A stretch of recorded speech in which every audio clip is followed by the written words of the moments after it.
And what is up, everybody? Just, pay little attention to the man standing in front of me, because I have here, just got this from Japan. This is not a toy review, but I just got this from Japan. This is the Masakatsu Funaki Memorial Bout. I don't know what that's about, considering Masakatsu Funaki's still alive, and considering he's in the fight. Here's Masakatsu Funaki and King of Pro Wrestling Minoru Suzuki. And in between here, the package was opened before I got it, but they still had the blister card. It's not fully taken off, but right in there is missing something. And as you can see, Mr. Shamrock, the world's most dangerous man, the first ever, the inaugural King of Pancrase, is holding this belt. Now, Ken Shamrock, obviously legend in mixed martial arts, one of the founding fathers of mixed martial arts, pro wrestler turned to shoot wrestling, and which eventually spawned Pancrase, and then eventually becoming UFC's first ever singles champion, never winning a tournament, but still crowned a UFC champion, being their first ever super fight champion. And then he goes to win the, I forget the name, I forget the acronym. It wasn't WAMA, it was World Mixed, it was the WMMA heavyweight championship. So he went through the trouble of winning 3 world championships. Good for him.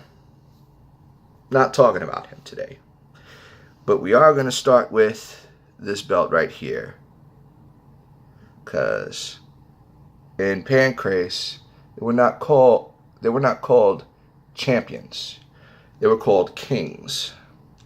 And the person we're going to talk about is the only person to win the King of Pancrase UFC Championship, WEC Championship, and a Strikeforce Championship.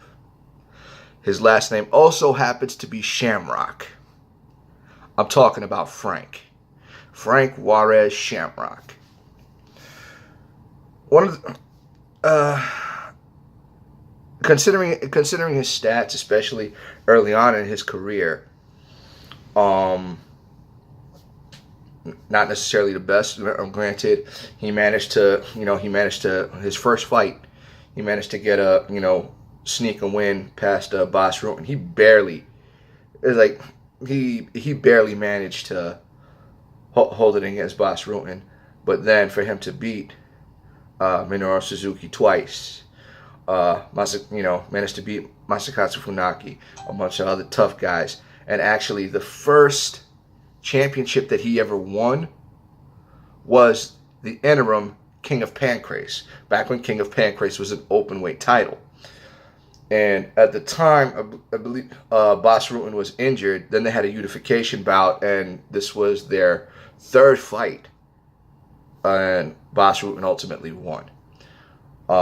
Moving on to fighting in Shuto, eventually moving on to UFC, becoming their first ever middleweight champion, which was later changed to the light heavyweight championship. For him to just go on a tear through UFC, then relinquish the title, become WEC's inaugural light heavyweight champion, then to become Strikeforce's inaugural middleweight champion. Of course, losing to Kung Lei, and then eventually retiring from the sport of mixed martial arts, because there really was nothing else for him, right? Why isn't he in the UFC Hall of Fame yet? Now he says that people brought this up to him years ago, because Dana White wouldn't put him in the UFC Hall of Fame because they don't like each other. And he's like, well, that's Dana White's Hall of Fame. He can do whatever he wants with it. Understandable. He hates Tito Ortiz. Tito Ortiz is in the Hall of Fame. He hates Randy Couture. Randy Couture is in the Hall of Fame.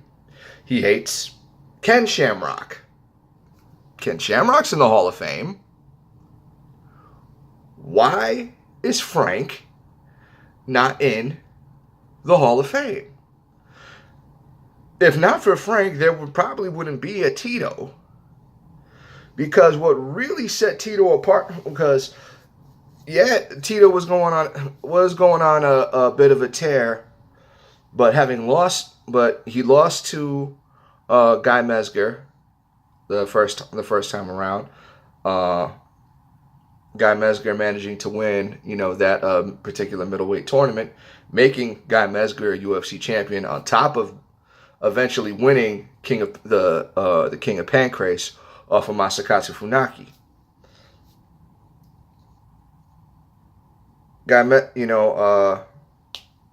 Tito then beats Jerry Bolander, beats Guy Mezger,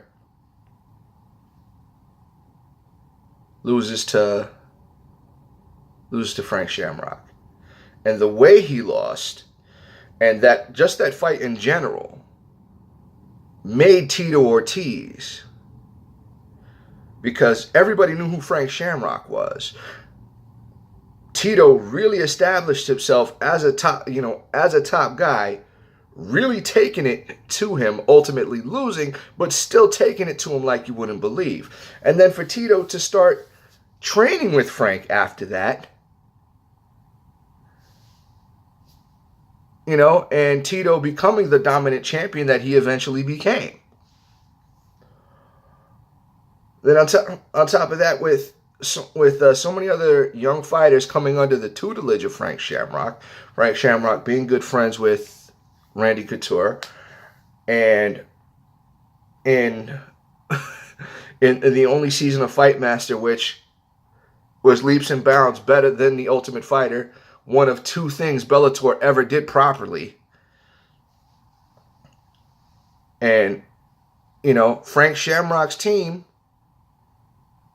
after the first round of fights, his team was the only one his team was the team with the most fighters still left in it.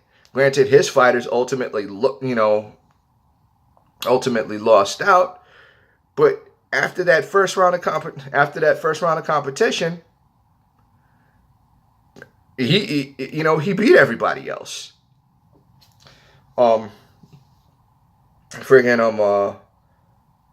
Especially Greg Jackson, who's supposedly the winningest coach, in the history of mixed martial arts.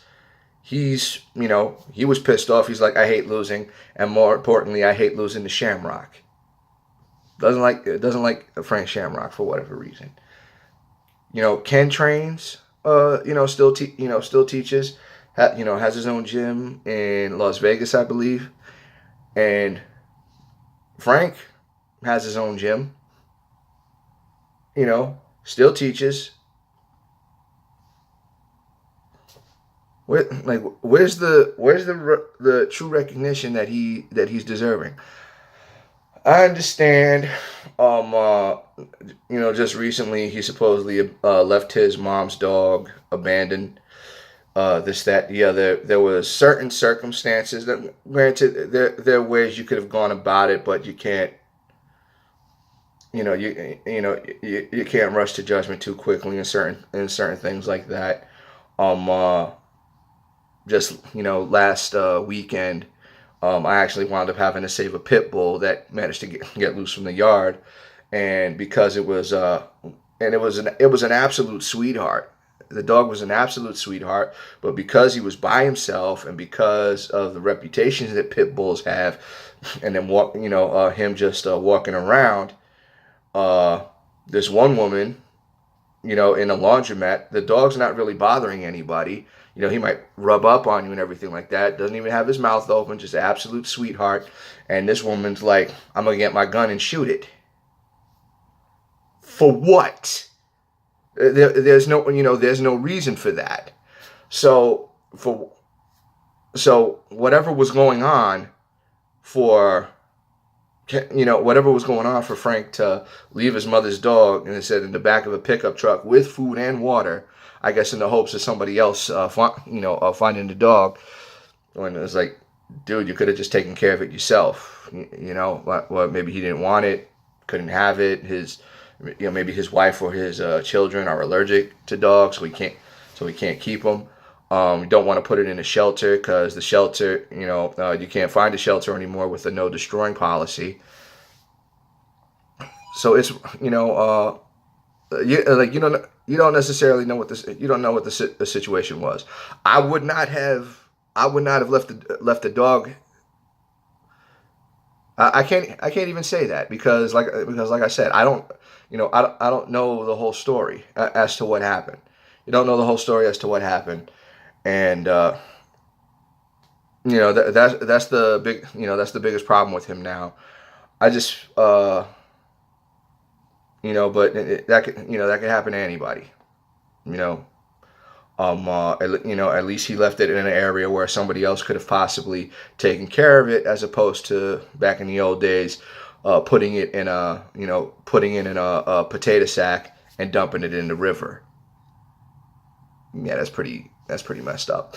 And with everything that's going on with it's tough for me to keep up with UFC anymore. Too many young fighters and Juice and John Jones. That's a story for another day. It's like, why Frank has not been put into the Hall of Fame. I don't know. It's not fair. It's not right. And for somebody like him, with everything that he's done for the sport of mixed martial arts as a whole, you let Bas Rutten into the Hall of Fame. Bas Rutten only had 2 fights in UFC. 2 fights. That's it. But you recognized him for all his work in Pancrase. You should recognize him, for the work that he's put in, especially being a pioneer of the sport. Frank Shamrock was in King of Pancrase as well. On top of that, he was in, you still have, UFC still has a very good relationship with Pancrase.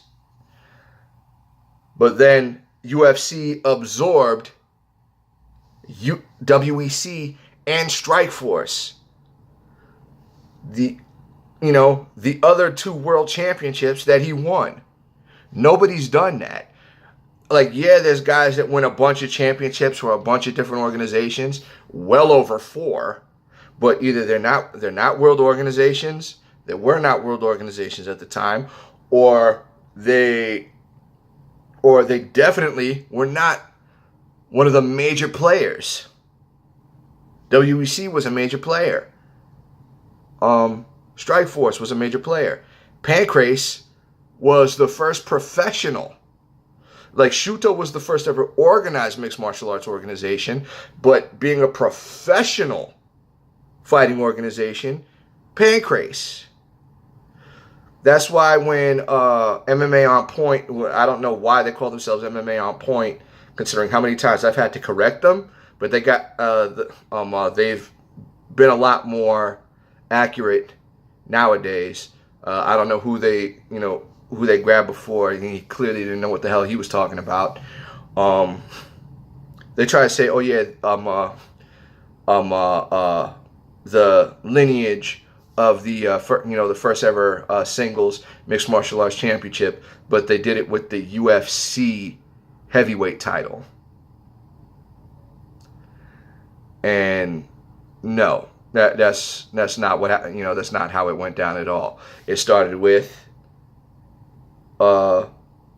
this man, who eventually lost it to Minoru Suzuki, who lost it to Bas Rutten, who never lost it. Bas Rutten, he relinquished the championships to fight in UFC, won the UFC heavyweight championship, forced into retirement. Then he comes back, however many years later, wins that one fight, back into retirement. So where's the lineage after that? Who knows? There's no more lineal there's no more lineal champion. If that's what you were gonna go by. And Frank Shamrock, uh, being a part of Pancrase, being a part of you, he is just as much a pioneer as Boss Rutan, just as much a pioneer as Ken, as Hoist Gracie, as Pat Miletich, as Tito, as Chuck. He's just as important to the history of the UFC as any of those other guys, if not more important, because the way he would fight, and he was way more faster and a hell of a lot more technical than Ken. Ken was very technical but used a lot of brute strength. Frank was a better striker. Frank was more technical. He had more jiu-jitsu, but much better wrestling. And even his one kickboxing match where he broke Elvis Sinisic's arm, friggin' one kick, bam, breaks the dude's arm, fights over, ends in a TKO. And I don't know why nobody has footage of that. I remember reading about it in Black Belt magazine years ago. I think it was in 2002. 2001, 2002. I remember reading the article about it and seeing the pictures of it. No video footage of it anywhere. I can't find it. Could somebody please help me with that? Frank Shamrock's only kickboxing match.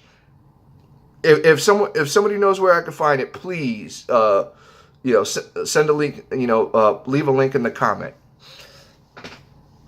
And for as many years as they kept putting out the Hall of Fame, there's no reason why Frank is not in it. I don't care if Dana White hates him. It doesn't matter. It doesn't matter about who you like. It's about what somebody deserves.